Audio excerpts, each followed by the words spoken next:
After we suffered through the dreary and dank conditions for the first part of this week, things will improve as we go on through the second half. I'm Storm Track 12 meteorologist Les Stell here with your Tuesday morning web forecast. And as we go on through this Wednesday morning, Monday and Tuesday, we were stuck in the cloud cover. We're finally saying bye-bye to the clouds, though, as we go on through the day today. Up and down as far as temperatures are concerned. A couple weak fronts are going to be coming through. We'll be 4 or 5 degrees warmer on the day ahead of the front than we will be the day behind the front. But again, it's not talking about unseasonably cool temperatures like we have been having around here recently.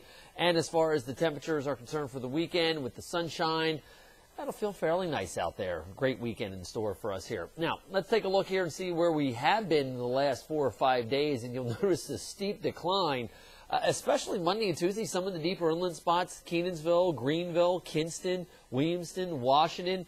We were stuck in the low to mid-50s. That was it for daytime highs. We're gradually warming temperatures up, though, as we go on through the day today, once we finally break out of this cloud cover, and that'll proceed as we go on through the morning hours here. So from southwest to northeast through the morning, we'll get rid of the cloud cover. Sunshine will be with us for this afternoon. Temperatures into the upper 60s and to low 70s, probably even mid-70s at the beaches. Now, overnight tonight, one of those fronts comes through, a little bit cooler, talking about mid-40s in some of the deeper inland spots, mid-50s at the beaches under mainly clear skies. And then for our day tomorrow, we are going to be looking at plenty of sunshine around and temperatures warming up only into the upper 60s to near 70 degrees. So, again, a little bit cooler tomorrow than what we're going to be experiencing for the day today. And probably a little breezy as well, especially late morning into the early afternoon hours as that cooler air comes in. You can see where we should be for this time of year. 57, that's our average overnight low.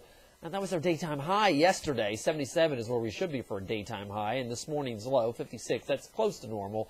Definitely not setting any record high or cold temperatures, except for the fact that we got close to some record low high temperatures over the last couple days with the cooler air that has been in place here across eastern Carolina. Here's what Future Track has as far as temperatures are concerned for the day today. We'll watch temperatures surge into that low 70-degree range for later on this afternoon.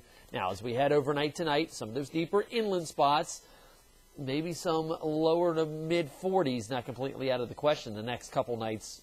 Probably Friday morning be the coldest of those nights, and we'll only look for temperatures into the upper 60s to near 70 degrees as we go through the day tomorrow. We are watching the cloud cover getting eroded out of here from southwest to northeast thanks to a shift in our winds. Southwesterly winds are kicking in, and we are looking at that being out ahead of a front. Now, most of the action with this front remains across southern Canada and the northern Great Lakes, but for us, it's just the tail end of a few clouds that are going to work their way through the area later on tonight, going in through the early morning hours on Thursday. But behind it, it is another Yukon Canadian air mass, and as a result, it is going to be a little bit colder tomorrow than what we're going to be experiencing for the day today. You'll notice Future Track not really impressed with that front coming through, kind of really dissipates those clouds out as it runs into that drier air that is over us. Front slips off the coast as we head through tonight. Another high pressure sliding in across the Ohio Valley, and that's going to be our dominant weather feature as we head on into this weekend here. Big, sprawling high pressure is just going to be in control of our weather. Eventually, later on tomorrow night going into Friday, that high kind of slides a little bit off the coast. Another front coming in. You can see it there on Future Track coming through the Ohio Valley with another high pressure already lined up on the backside of that front as we're going to be seeing it coming in through the northern plains. Again, this is coming straight out of Yukon territories in Canada, so it's going to be even a cooler shot. But the majority of these shots have been directed more toward the Ohio Valley and northern mid-Atlantic states than direct discharge right down into the east here. But again, it's something we'll continue to track for you.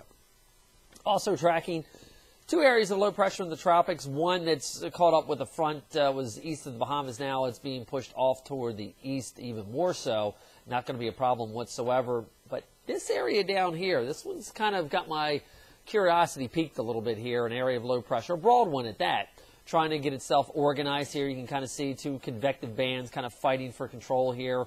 Again, kind of a broad low pressure system in here. But some of the forecast computer models take this off to the northeast here, northwest, and bring it into the eastern Bahamas, the same area where that other low was sitting here over the last couple days. So that's something we'll have to watch. If it does get named, the next name on the list is Patty.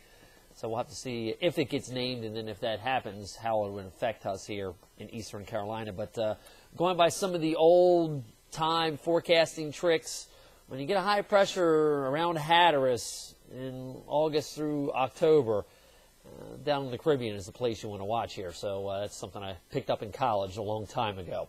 All right, let's get you back to your planning forecast. Sunshine will be turning out as we go through the day today, and it'll be with us all the way in through the weekend. You can see the up and down temperatures here as we do have those fronts coming through. The day previous, a little bit warmer than when the front comes through on the back side of it here. If you're planning on heading to Swansboro for the 58th Annual Mullet Festival this weekend, looking fairly nice, especially on Saturday. Sunshine near that 70-degree mark with a light westerly wind is what we can expect in Swansboro. Of course, we've got ECU Homecoming as well as also Mumfest happening in New Bern, Craven County. Have yourself a good Wednesday. I'm Storm Track 12 meteorologist Les Still.